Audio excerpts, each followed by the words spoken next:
Plato is perhaps most famous for his theory of ideas, or eidos in Greek. These might be described as absolute realities that are the model for our physical world. However, there are a lot of nuances and difficulties that arise when we try to open up this theory and truly understand it.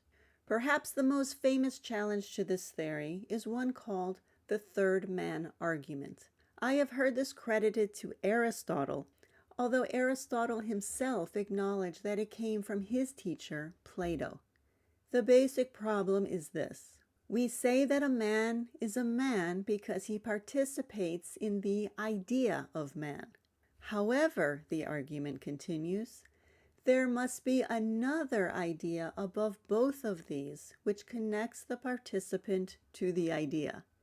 In other words, a third man that ties them both into the same category, hence the name third man argument. But then here's the problem. This higher idea would also need to be tied into the category, and this, the puzzle postulates, would go on infinitely. So how do we get out of it? This puzzle can actually be traced back to Plato's dialogue Parmenides. In that dialogue, Socrates is a young man conversing with the distinguished philosopher Parmenides, who was visiting from Elea. Parmenides challenges Socrates' understanding of what ideas actually are. Are there ideas of justice, beauty, and the good? What about humans or fire? And what about things such as hair or mud or dust? He also challenged Socrates to explain how it is that things in this realm can share in these divine absolutes. Do we each participate in the whole of the idea as we each participate in day? Or is the idea more like a tarp that covers all, but it touches some things with one part and other things with another? And if knowledge is one thing for us and another for the gods, then how can there be any interaction at all? The gods would know nothing of us, and we would know nothing of them. So these are some of the various challenges that Parmenides raised. But the most famous challenge of all, thanks to Aristotle, is the third man argument. Parmenides uses the idea of great as an example. We can think of many things that are great.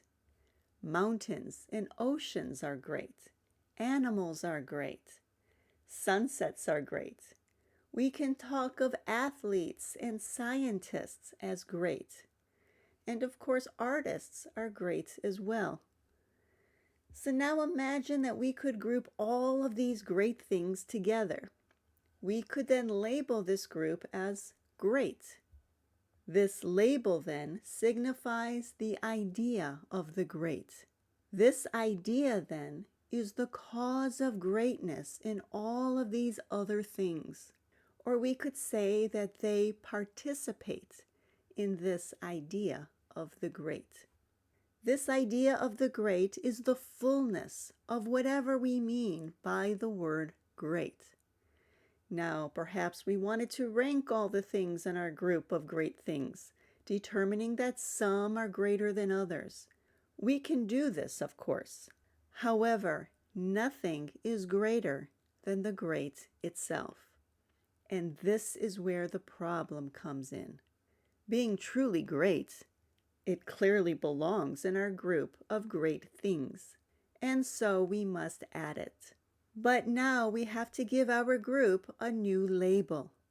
Great. But wait, this new idea of great is again the fullness of whatever we mean by the word great. This then is what we mean by the cause of greatness. It is greater than anything in the category of great things. And so, again, we must add it. And this goes on to infinity.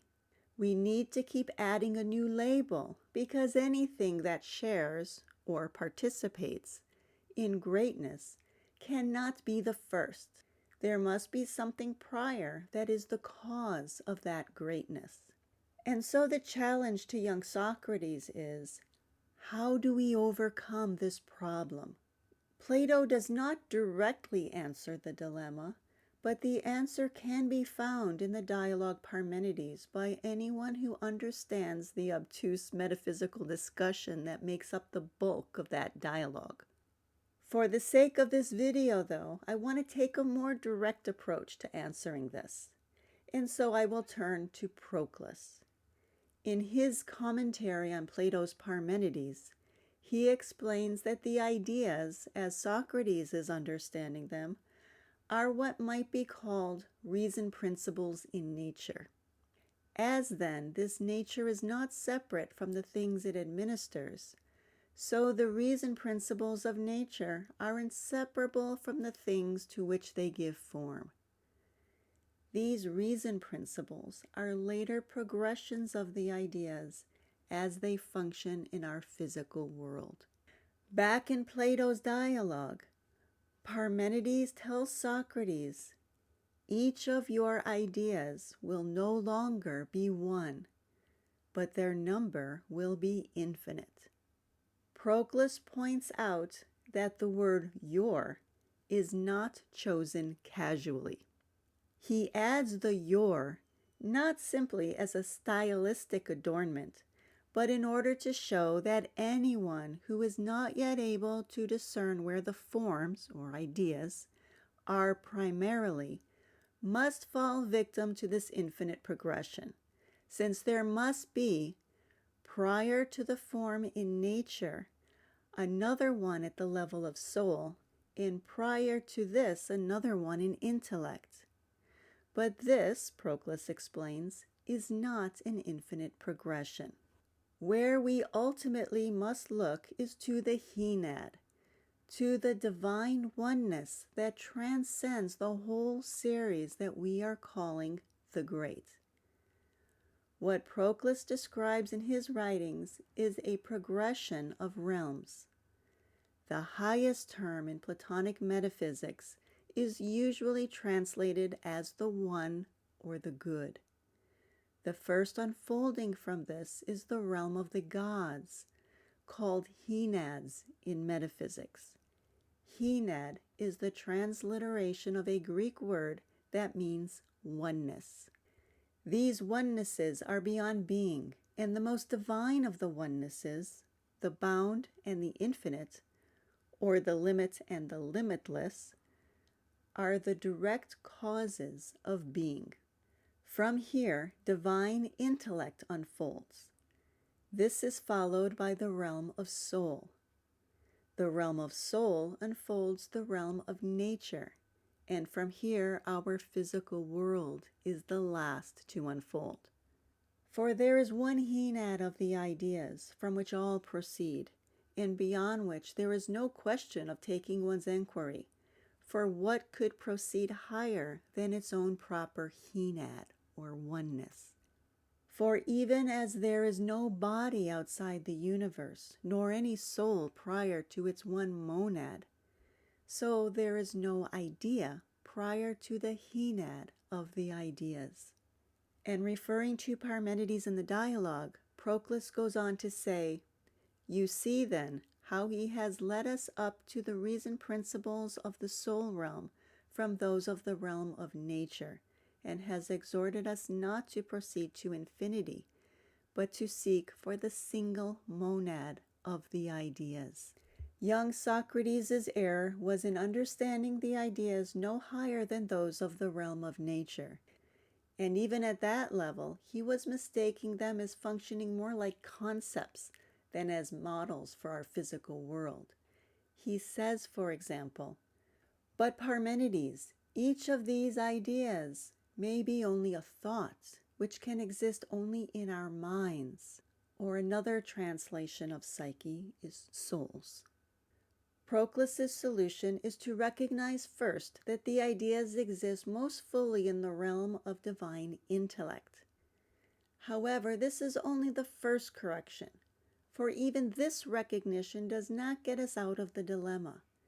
At this level, we are looking at the idea in its fullest flowering, greatness itself, for example, its fullest expression. Yet even beyond this, Proclus is telling us, there must be the oneness or the Henad of the great that transcends even being.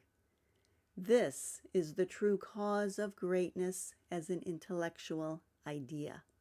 In another of Proclus's writings, called The Elements of Theology, he calls this Henad unparticipated, precisely because of its transcendent separateness. Consider his proposition 23. All that is unparticipated produces out of itself the participated, and all participated substances are linked by upward tension to existences not participated. He creates a series headed by an unparticipated cause, which then gives birth to the participated monad that is the fullest flowering of the idea, greatness itself, for example. And this then is followed by the series of participants. And so this is Proclus's solution to the third man argument. As Proclus put it, we are not to proceed to infinity, but to seek for the single monad of the ideas. Let me know in the comments what your thoughts are on the third man argument and on Proclus's solution. And please hit like if you found this helpful. Also, if you subscribe, you can get notifications when new videos are posted. Oh, and you can also follow me on Instagram now. There's a link in the description box.